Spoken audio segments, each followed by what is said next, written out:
Thank you for clicking on my video. Well, the clickbait, I suppose, is to have a suggestion which provides cost-effective age reversal.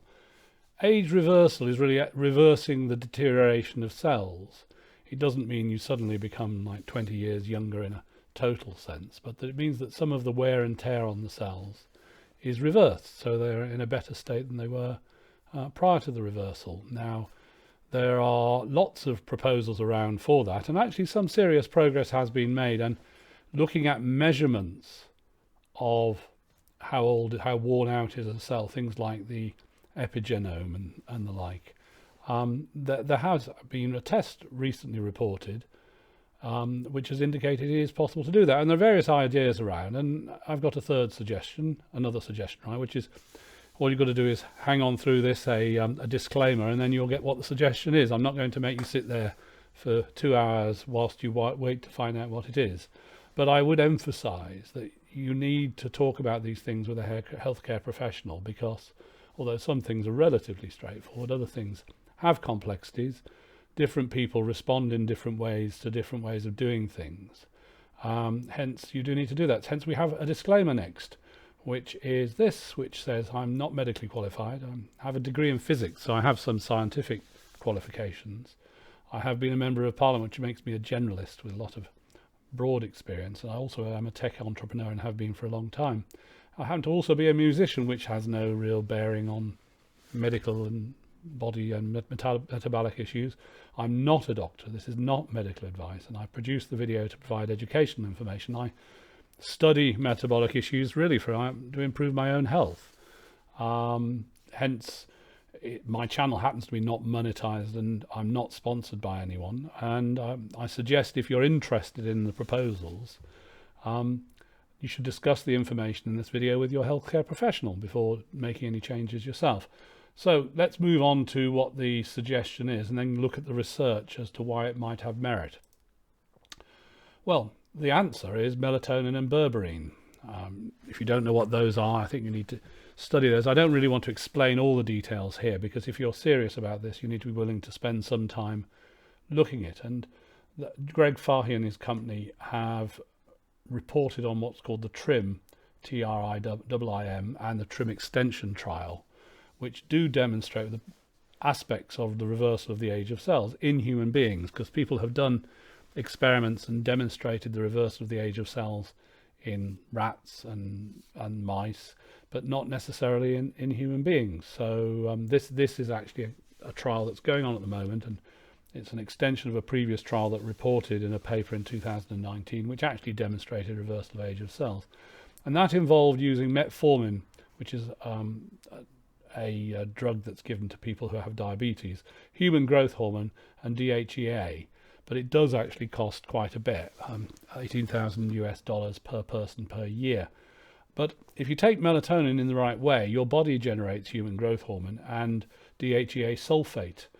Berberine has similar effects to metformin and isn't on prescription, but has similar effects. And metformin is relatively cheap anyway.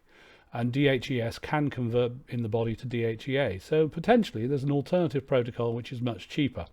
I'd emphasize the point about melatonin. You shouldn't take it, I think, before you go to bed, but you should take it in the very early morning, which means when you wake up in the middle of the night, which most people do, particularly if they're older anyway. So that's the thing. Now, let's have a look at the research, and let's first look at the paper, Reversal of Epigenetic Aging and Immunosenescent Trends in Humans. And then let's look at a test with melatonin, which looked at this one down here. All right, so let's go to the first one. And what I would emphasize is I put details of all these papers in the comments section, so you don't have to note it down from here. And in fact, it's right at the end of this particular report. But here's the report, which looks at the epigenetic clock, and the epigenome is records in the cell of how DNA is actually expressed, how DNA actually operates in each cell, and it tends to get methylated over time, and that's called the epigenetic aging. And this particular test, the TRIM test, went through and actually reversed that aging, which is very good. It's a well done test, and they've done an extension test. But as I said, you can participate. I don't think they've got any limit on the number of people participating, and there's been some good results, and the video that's linked reports on all of that.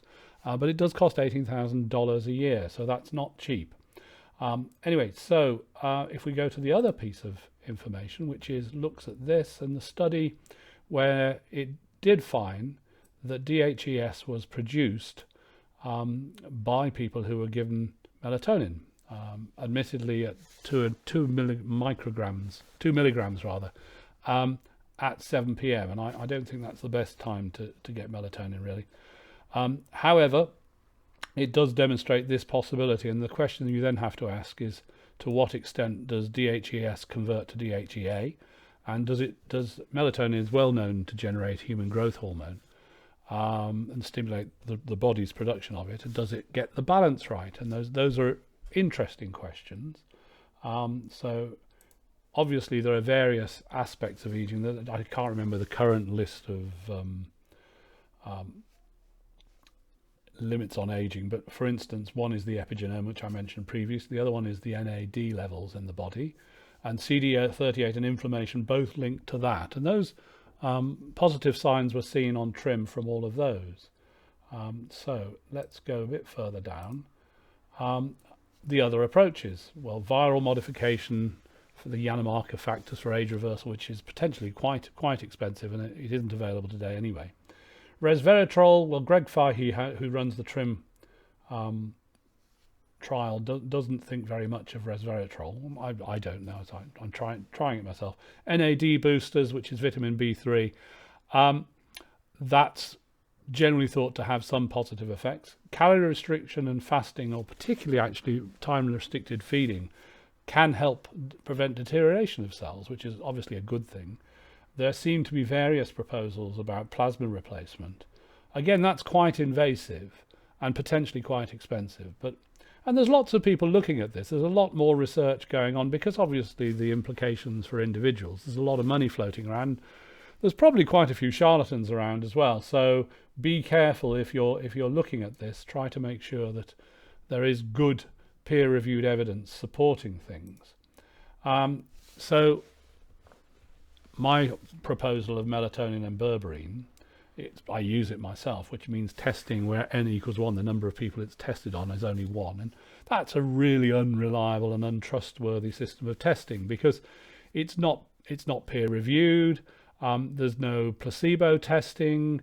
But on the other hand, I think it does help. And I think more research is needed. But I put this suggestion into the public domain because I think people need to know it's a possibility. There are, of course, with melatonin potential side effects. Human growth hormone itself has side effects. Many medics, particularly Andrew Huberman, for instance, who runs some very good videos, question that actually as prior to puberty, human beings have a lot more melatonin in their body. And the question then comes, if you start not having melatonin all day long, what effect does that have on the body? Well, nobody really knows at the moment. So there are potential side effects, but we don't know. I've been trying this out for quite some time now, about a year.